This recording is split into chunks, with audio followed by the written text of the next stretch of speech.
Bora falar agora sobre o William Arão, que pode pintar no Clube Atlético Mineiro. Volante de 33 anos de idade, bem perto do fim do seu contrato com o Panathinaikos, o contrato se encerra em 30 de junho. Ele até já pode assinar um pré-contrato, esteve nos planos do Santos enquanto o Paulo Brax mandava por lá. O Brax deixou o cargo, Pedro Caixinha, que era outro entusiasta da ideia, também não é mais treinador do Santos. Diante disso, dá para dizer que o Peixe recuou em relação a essa negociação. E o Paulo Brax é o novo homem forte do futebol do Atlético Mineiro. Diante da necessidade de um volante, Cuca tem batido na tecla sobre a chegada de alguém experiente com intensidade, cresce a chance de o Arão ser contratado. Ainda não há um acordo entre as partes, mas existe a negociação e dá para dizer que o William Arão seria um bom reforço. Jogador que tem sido titular absoluto no Panathinaikos, temporada atual de 39 partidas e 1 gol marcado. Todo mundo vai se lembrar da grande performance do Arão antes de ser negociado com o futebol do exterior, vestindo a camisa do Flamengo. A pergunta que eu deixo para você é: o William Arão caberia no seu time do coração, especialmente nessa condição de gratuito? Jogador que chega sem custos, já usa o espaço para comentário e registra a sua opinião. Beleza? Só para completar em relação a mercado, bastidores, né? Como eu estou vendo aqui de relance o jogo entre Red Bull Bragantino e Cruzeiro, destacar que o Juninho Capixaba está fazendo hoje seu 5º jogo com a camisa do Red Bull Bragantino no Campeonato Brasileiro. E essa notícia é ruim para os clubes que o procuraram. Posso assegurar que Atlético Mineiro, Cruzeiro, Flamengo e Palmeiras têm negociações no momento com o Red Bull Bragantino. Todos tentando contratá-lo para julho. Para junho, para ser mais específico, né? Só que só há interesse desse quarteto se o Juninho não completar o 7º jogo. Até 6 partidas, ok. Se ele fizer 7 jogos no Brasileiro, ele fica impedido de defender outro time no futebol nacional. E aí, para Atlético Mineiro, para Cruzeiro, Palmeiras e Flamengo, não seria interessante ter o Juninho Capixaba, tá? O Matheus Souza, quem seria um bom volante para o Galão da Massa? Matheus, na semana passada especularam o Jair, que tem contrato com o Vasco só até o final do ano.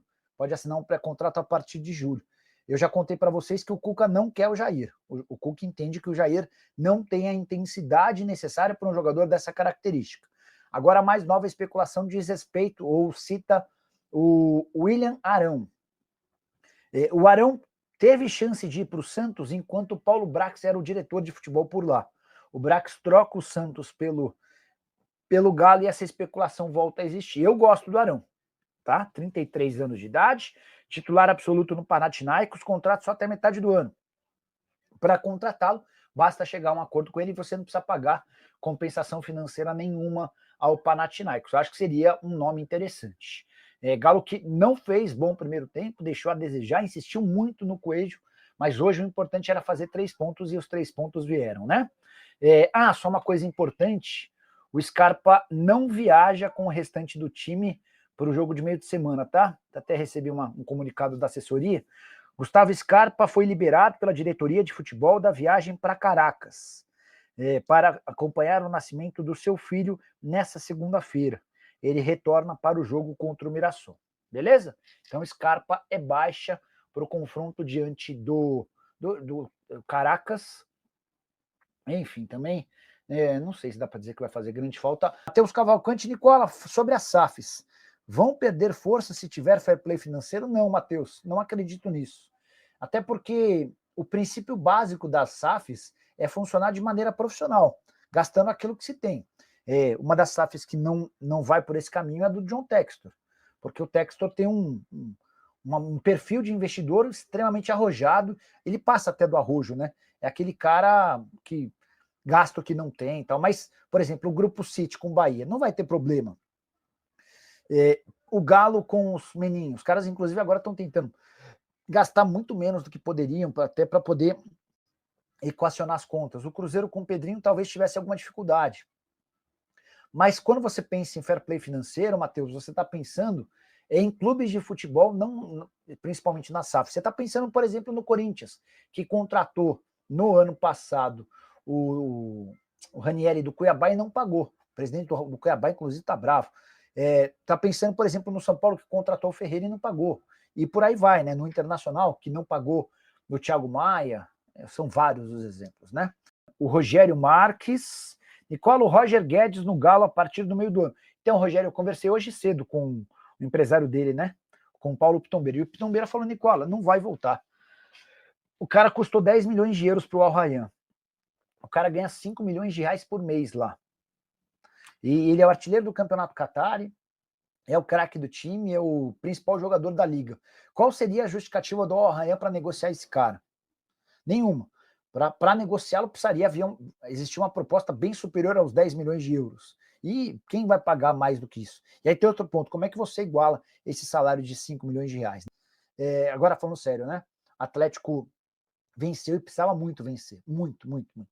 Porque o desempenho nas primeiras rodadas, em alguns dos jogos, não foi ruim, mas a falta de resultados começa a incomodar. E aí você associa isso às cobranças do Cuca em relação a reforços, o time que vai ficando de forma muito para trás dos demais. Então, assim, hoje era vencer ou vencer. Perdeu 2-0 para o Santos, não jogou bem, não tinha conseguido vencer o São Paulo num jogo em que, especialmente no segundo tempo, havia deixado boa impressão. Hoje era mais do que convencer, era ganhar 3 pontos. E foi isso que aconteceu, né? E com o Cuca fazendo algumas experiências. O Gabriel Menino mais uma vez no banco, o Scarpa não começando como titular. Confesso que tenho dificuldade em ver em relação ao Igor, né? Ao Igor Gomes como titular, mas... Deu para empolgar, né, com essa vitória aí do Galo sobre o Botafogo, né? A primeira vitória do Galo no Campeonato Brasileiro, uma vitória super importante dentro de casa, até para poder dar mais ânimo, né, ao torcedor atleticano, para poder desencantar, né? O Galo estava precisando dessa vitória para poder seguir firme, né? Isso aí chegou num bom momento, essa vitória super importante do Atlético para cima do Botafogo, para dar moral, levantar o moral dos jogadores e o Galo poder desencantar no Campeonato Brasileiro, fazer uma boa competição. Tem jogo super importante agora pela Sul-Americana, no meio da semana, e essa vitória chegou em bons momentos, né? Porque o Atlético vai ter uma sequência dificílima agora fora de casa. E essa vitória aí chega para poder dar um ânimo na equipe. E quero saber sua opinião nos comentários. Quem você achou que foi destaque da vitória do Galo para cima do Botafogo 1-0 no estádio do Mineirão? Deixa aí sua opinião, não esquece de deixar like, se inscrever no canal e ativar o sininho de notificações.